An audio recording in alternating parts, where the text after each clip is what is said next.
সমস্ত গাড়িগুলো এখান থেকে ছেড়ে দিন। আর বাজারের জন্য যারা আসছেন বাজারের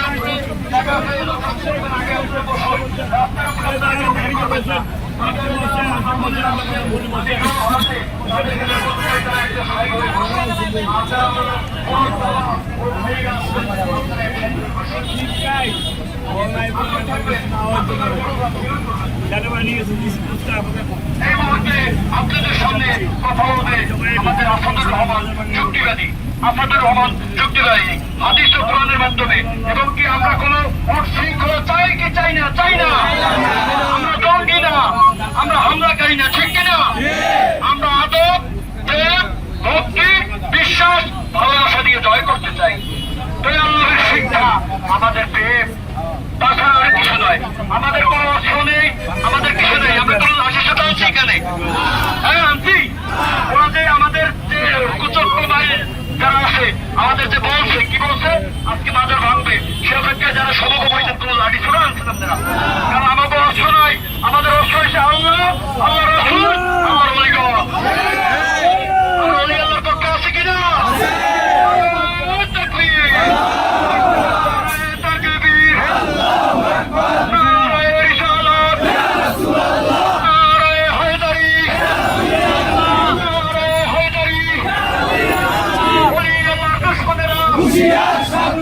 আলহামদুলিল্লাহ, এখন আপনাদের সামনে আলোচনা করবে তাদের সুফিবাদ ফাউন্ডেশনের মাওলানা আসাদুর রহমান যুক্তিবাদী।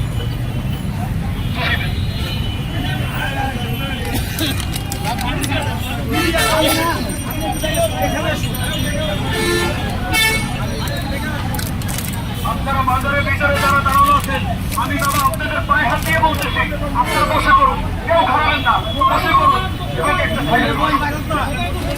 আদাবের সহিত ভাই আপনাদের পায়ে হাত দিয়ে বলতেছি, কোন শৃঙ্খলা করবেন না, কারণ আমরা ওর শৃঙ্খলা নয়। রাস্তায় ভিড় করবেন না, দয়া করে আমাদের পায়ে হাত দিয়ে বলতেছি বাবা, আমরা কোনো অন্যায় করবো না। আমরা সবাই উপরে আসি, যথেষ্ট পরিমাণ জায়গা আছে, আমরা বসি। আপনাদের সম্মুখে এখন আমাদের সুফিবাদী আলোচনা করে। আসসালামু আলাইকুম ওয়া রাহমাতুল্লাহি ওয়া বারাকাতুহু। ওয়া আলাইকুম আসসালাম ওয়া রাহমাতুল্লাহি ওয়া বারাকাতুহু। আপনারা সবাই কেমন আছেন?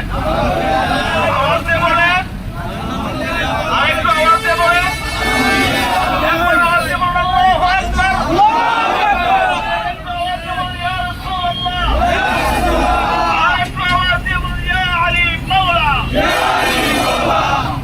আর আমার আপনারা জানেন আজ থেকে 2 দিন আগে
মহাজন বাবা শাহপুরানের মাজারে হামলা করতে গিয়ে 3 জন ভাই সেখানে নিহত হয়েছে, 40 জনের মতো আহত হয়েছে।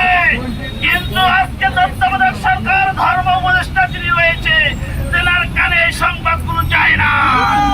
তিনি ঘুমান্ত রয়েছে, তিনি ঘুমিয়ে রয়েছে। তত্ত্বাবধায়ক সরকারকে বলতে চাই, যদি আপনি এই দায়িত্ব না পারেন আপনি দায়িত্ব ছেড়ে দেন, আপনাকে চাই না। বিনাউলিয়ার বাংলায় যারা জঙ্গিবাদকে লেলিয়ে দেয় এরকম ধর্ম উপদেষ্টা আমরা চাই না। আমরা যদি প্রকৃতপক্ষে ধর্ম উপদেষ্টা হতেন তাহলে যে বাজারগুলোতে হামলা হয়েছে এগুলো পরিদর্শন করার জন্য যেতেন, কিন্তু একটা মাজারকেও পরিদর্শন করার জন্য আপনাকে আমরা খুঁজে পাই না।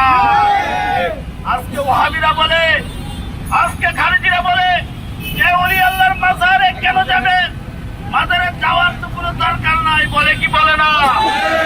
ভাইয়ের আমার, ওয়াহাবিরা মুসলিম শরীফের একটা হাদিস রয়েছে 969 নম্বর হাদিস। এই হাদিসের ভিতরে এসেছে আল্লাহ তাদহা তিমসাল ইল্লা তামসাহ, আল্লাহ তাদহা তিমসাল ইল্লা তাবাসতাহু ওয়ালা কবরান মুশরিফান ইল্লা সাওয়াইতুহু। এই হাদিস দিয়ে তারা বলতে চায় এই জমিনের মধ্যে যত মাজার রয়েছে সব পুড়িয়ে দাও। এই হাদিস দিয়ে তারা বলতে চায় জমিনে যত কবর রয়েছে সব মিশিয়ে দাও। এই হাদিস দিয়ে তারা বলতে চায় জমিনে যত মন্দির রয়েছে সব মন্দির পুড়িয়ে দাও। আচ্ছা, আপনাদের কাছে আমি বলতে চাই, বাবা শাহজালাল বাংলার জমিনে এসেছে, কোন মন্দির ভেঙেছে?